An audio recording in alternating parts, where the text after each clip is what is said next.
কথায় কথায় বলা হয় ভারত আমাদের বন্ধুপ্রতিম রাষ্ট্র। ভারত আমাদের মুক্তিযুদ্ধের সহায়তাকারী অন্যতম প্রতিবেশী। সত্য, এটি আমরা কেউই অস্বীকার করতে চাই না। তো বন্ধুত্ব তো একতরফাভাবে হয় না, হয় আমি কারোর সঙ্গে বন্ধুত্ব করলাম, আমি শুধু দিয়ে গেলাম আর সে শুধু প্রতিঘাত করে গেল, এর নাম কি বন্ধুত্ব? আপনারা দেখতে পাচ্ছেন যে শেখ হাসিনা সরকার 5ই আগস্ট পালিয়ে গিয়ে ভারতে আশ্রয় নেওয়ার পরে আমাদের প্রতিবেশী ভারত, আমাদের বন্ধুপ্রতিম রাষ্ট্র ভারত আমাদের সাথে কী ধরনের বন্ধুত্বের আচরণ করছে। সাম্প্রদায়িক দাঙ্গা বাঁধিয়ে দেওয়ার যে চক্রান্ত, সেখানে আপাতত থিতু হয়েছে, পারে নাই। বিজেপি সমর্থিত গণমাধ্যম লেলিয়ে দিয়ে মিথ্যা ছড়িয়ে, কালকে তো দেখলাম যে ফ্যাক্ট চেকার রিউমার যে বের করে দিয়েছে যে কতটা এই 5ই আগস্টের পর থেকে 148টা ফেক নিউজ করেছে ভারতের মিডিয়া। তো আমি যে কথা বলছিলাম, কথায় কথায় শুধু বন্ধুত্বের দাবি, আপনারা দেখছেন না সীমান্তে কালকে কি হলো? সীমান্তে উত্তেজনা, উস্কানি তারা প্রতিদিন দিয়ে যাচ্ছে কাঁটাতারের বেড়া নির্মাণের নামে। শূন্য রেখা থেকে 150 গজের মধ্যে কেউ কিছু করতে পারবে না, এটি আন্তর্জাতিক আইন, কিন্তু তারা কিন্তু করে যাচ্ছে। কালকে তো আপনারা সবাই দেখেছেন যে কি অবস্থা হয়েছে।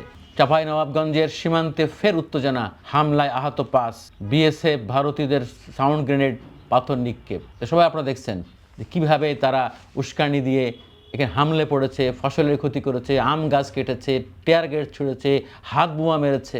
এরপর সাদা পতাকা বৈঠক, তারপর দুঃখ প্রকাশ। একে বলে জুতা মেরে গরুদান। এই জুতা মেরে গরুদান কয়দিন চলবে? আমার তো মনে হয় সব দুরভিসন্ধি। তারা পায়ে পাড়া দিয়ে ঝগড়া করতে চায়, কারণ তাদের প্রিয় দিদি, প্রিয় নেত্রী আর প্রিয় দল তো এখন গ্যালারির বাইরে, ক্ষমতার বাইরে।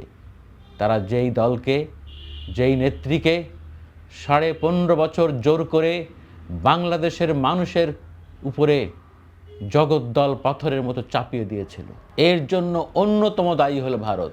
ভারত একতরফাভাবে শুধুমাত্র একটি দল, একজন ব্যক্তি, একটি পরিবারের সঙ্গে সম্পর্ক করতে চেয়েছে।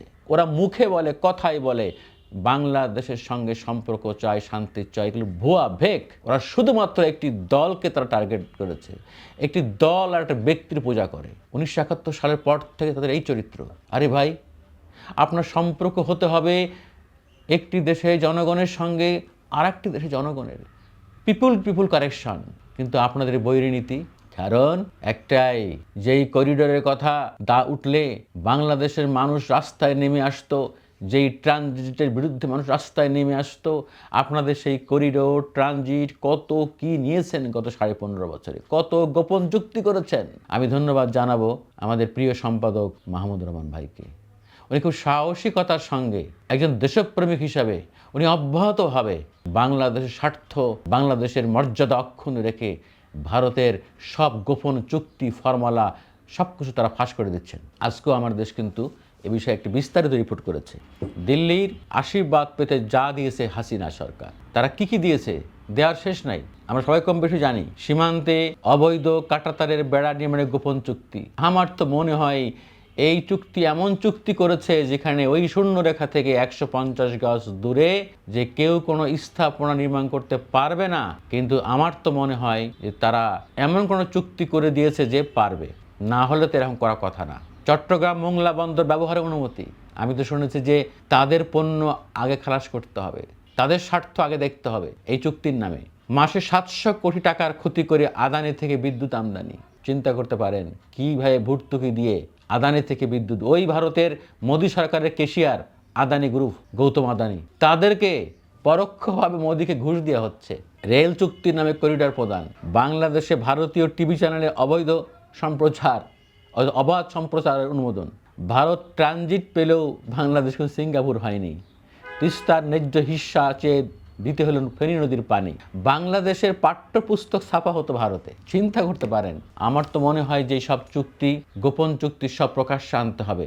আমি জানি না কেন এখন পর্যন্ত এই অন্তর্বর্তীকালীন সরকার এ বিষয়ে একটি সুস্পষ্ট পদক্ষেপ নিতে পারল না।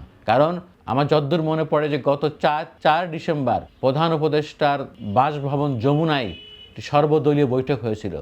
সেখানে সম্মিলিতভাবে একটা সিদ্ধান্ত হয়েছিল ভারতের সঙ্গে করা আওয়ামী ফ্যাসিস্ট সরকারের সকল গোপন চুক্তি প্রকাশ করতে হবে এবং বাতিল করতে হবে। যেসব চুক্তি বাংলাদেশের স্বার্থ নষ্ট করেছে, ক্ষুণ্ণ করেছে, বাতিল করতে হবে। কিন্তু 4 তারিখের বৈঠকের পরে আজকে হয়ে গেল 19শে জানুয়ারি, প্রায় দেড় মাসই হবে। দেড় মাসেও কিন্তু আমরা সরকারের কাছ থেকে এই ধরনের কোনো বক্তব্য পাইনি, কোনো ফিডব্যাক আউটকাম পাইনি। আমি মনে করি যে ভারত, আর আপনাদের তো মনে আছে যে সম্ভবত 2018 সালের 30শে মে শেখ হাসিনা গণভবনে একটি সংবাদ সম্মেলনে বলেছিলেন, তার আগে উনি ভারত সফর করে এসেছিলেন, একজন সাংবাদিক নেতা, সিনিয়র সাংবাদিক মঞ্জুরুল হাসান বুলবুল, যিনি ওই ফ্যাসিস্টের দোষর হিসেবে চিহ্নিত, তার প্রশ্নের জবাবে উনি বলেছিলেন, শেখ হাসিনা, ভারতকে যা দিয়েছি তা তারা সারা জীবন মনে রাখতে হবে। এটি তো ভাইরাল এই বক্তব্য, তাই বুঝেন। এবং তিনি আরও বলেছিলেন যে আমি শুধু দিতে জানি, আমি নেই না। চিন্তা করে দেখেন, এখন আমাদের জানতে হবে যে ভারতকে উনি কি কি দিয়েছেন, কি কি দেওয়ার বিনিময়ে উনি এতদিন ক্ষমতা জোর করে থাকতে পেরেছিলেন। আমরা চাই যে ডক্টর মোহাম্মদ ইউনূসের সরকার অন্তত আর কিছু না পারুক, ভারতের সঙ্গে করা আওয়ামী লীগের সব চুক্তি জনগণের সামনে প্রকাশ করবে। এটি করতেই হবে দেশের স্বার্থে। এবং আমরা চাইব বাংলাদেশের স্বার্থ ক্ষুণ্ণ করে এমন সব চুক্তি বাতিল এবং সংশোধন করতে হবে। আল্লাহ হাফেজ।